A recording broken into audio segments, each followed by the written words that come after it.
बिहार की मिट्टी क्रांति की जननी रही है। जब भी अन्याय हुआ सबसे पहले आवाज यहीं से उठी है। आजादी से पहले जिस बिहार ने एक गांधी को राष्ट्रपिता बनाकर भेजा, आज वही बिहार एक गांधी को राष्ट्रनायक के रूप में स्वीकार कर रहा है। बिहार की जीवन धारा में अब सशक्त विचारधारा दौड़ रही है। पूरा बिहार आंदोलन का रूप ले चुका है।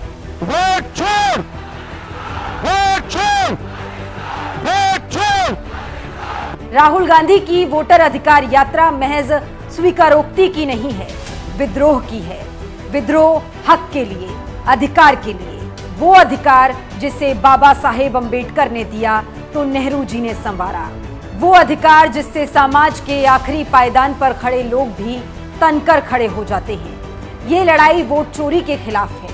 16 दिन, 1300 किलोमीटर, 20 से भी ज्यादा जिले, सैकड़ों शहर, हजारों गांव से होकर आई इस यात्रा ने न केवल बिहार बल्कि पूरे देश को वोट चोरी के खिलाफ एकजुट कर दिया है।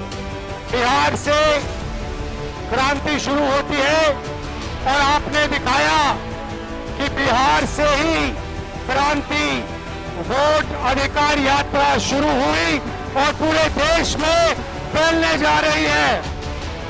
बिहार में अब याचना नहीं, रण हो रहा है और इसके केंद्र में जननायक की मौजूदगी। मुंगेर के खानकाह से जगत जननी मां सीता के दरबार तक, सीमांचल से पूर्वांचल, मगध से मिथिला, इस यात्रा ने पूरे देश की उम्मीदों को बल देकर राहुल गांधी जी की वोटर अधिकार यात्रा को जीवंत कर दिया है।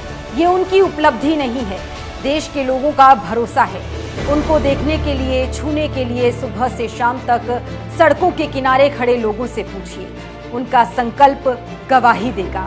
आज से सैकड़ों साल बाद भी इतिहास गवाह रहेगा कि जब लोकतंत्र पर संकट आया, वोटों की चोरी हुई, तो राहुल गांधी सड़कों पर उतरे और वोटर अधिकार यात्रा को देश की आवाज बना दिया।